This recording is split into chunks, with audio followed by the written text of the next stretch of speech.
देखिए, ये एमसीडी एकीकरण का बिल नहीं है। मैं पहले दिन से कह रहा हूं कि ये बिल केजरीवाल फोबिया बिल है।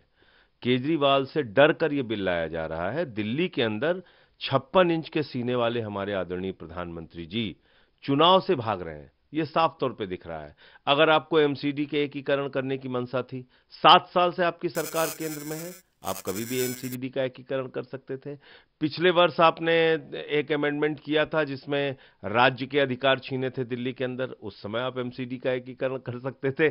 जिस दिन चुनाव आयोग तारीखों का ऐलान करने जा रहा है, उसी दिन आप एमसीडी के एकीकरण के लिए चिट्ठी भेज रहे हैं और चुनाव को रोक रहे हैं। मैं समझता हूं भारत के संविधान को ये तार-तार करने का बिल है और भारत के संविधान की आत्मा को मारने का ये बिल है। और मैं ये आपको क्यों कह रहा हूं, मैं आपको दिखाता हूं कि भारत का संविधान क्या कहता है। भारत के संविधान के 74वें संशोधन के हिसाब से नगर पालिकाओं के चुनाव करने का अधिकार, नगर पालिकाओं के लिए नियम कानून बनाने का अधिकार, नगर पालिकाओं के लिए चुनाव संपन्न कराने की व्यवस्था, ये किसके पास है?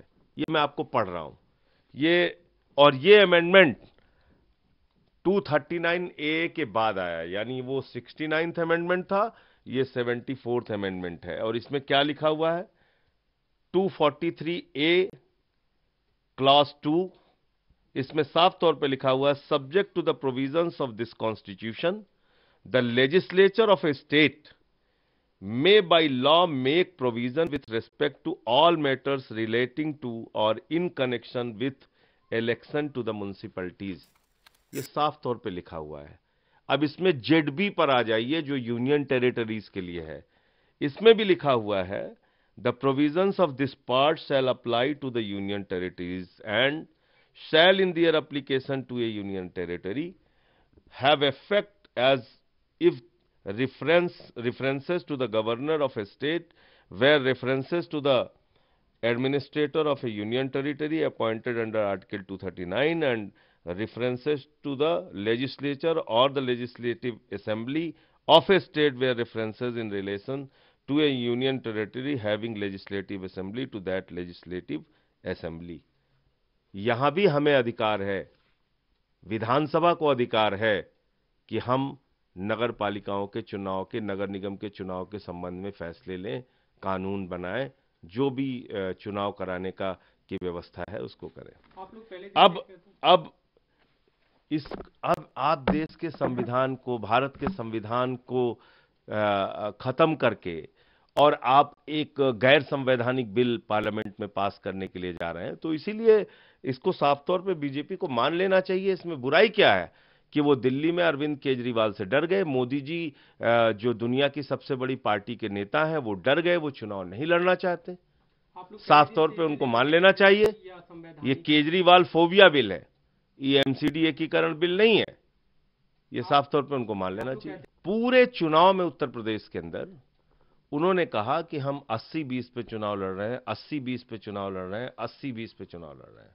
यानी 20 दिन तक लगातार 80-80 पैसे हम पेट्रोल डीजल का दाम बढ़ाएंगे। वही कर रहे हैं वो। इसमें गलत क्या कर रहे हैं? 80 पैसे बढ़ा, स्लो पॉइजन दे रहे हैं। वो कह रहे भाई हम एक साथ नहीं बढ़ाएंगे, 80-80 पैसे रोज बढ़ाएंगे। यही था इनका 80-20। और भारतीय जनता पार्टी से अगर महंगाई कम कराना है इस देश की जनता को, तो उसका एक ही फॉर्मूला है, इनकी जमानतें जब्त कराओ, ये महंगाई कम कर देंगे। एक बाय इलेक्शन हुआ था हिमाचल का, आपको याद होगा, जहां पर ये हारे और हारने के बाद इनकी जब जमानत जब्त हुई, वहां पर तुरंत इन्होंने पेट्रोल डीजल का दाम कम कर दिया। जैसे ही चुनाव जीत गए, पेट्रोल का दाम बढ़ रहा है, डीजल का दाम बढ़ रहा है, सीएनजी का दाम बढ़ रहा है, पीएनजी का दाम बढ़ रहा है, गैस सिलेंडर का दाम 50 रुपए बढ़ गया। तो इसलिए महंगाई जो है उनसे इनका गोपनीय समझौता है। आल पार्टी मीटिंग बुलाएं प्रधानमंत्री जी, देश के सामने सच रखें, लेकिन वो अपना ही रोना रोएंगे और वही वो साबित करेंगे कि कैसे वो पेट्रोल डीजल का दाम बढ़ा रहे हैं और क्यों बढ़ा रहे हैं। वो हमारी बातों को मानने वाले नहीं है। लोकतंत्र में डिस्कशन होना चाहिए, बुलाएं, बातचीत करें, लेकिन सवाल एक ही उठेगा कि कच्चे तेल का दाम जब अंतर्राष्ट्रीय बाजारों में कम था, आपने कभी कम नहीं किया। जब अंतर्राष्ट्रीय बाजारों में कच्चे तेल का दाम बढ़ गया, उस समय भी चुनाव के दौरान आपने कीमतें नहीं बढ़ाई। जैसे ही चुनाव खत्म हुआ, आप कच्चे तेल के दाम का, अंतर्राष्ट्रीय बाजार का, यूक्रेन का, दुनिया भर की फालतू बातों का आप हवाला देने लगते हैं। अपनी महंगाई को बढ़ाने के लिए जो कुतर्क पेश करती है भारतीय जनता पार्टी, वो बहुत ही कमजोर तर्क मैं तो नहीं कहूंगा, मैं कुतर्क कहूंगा उसको।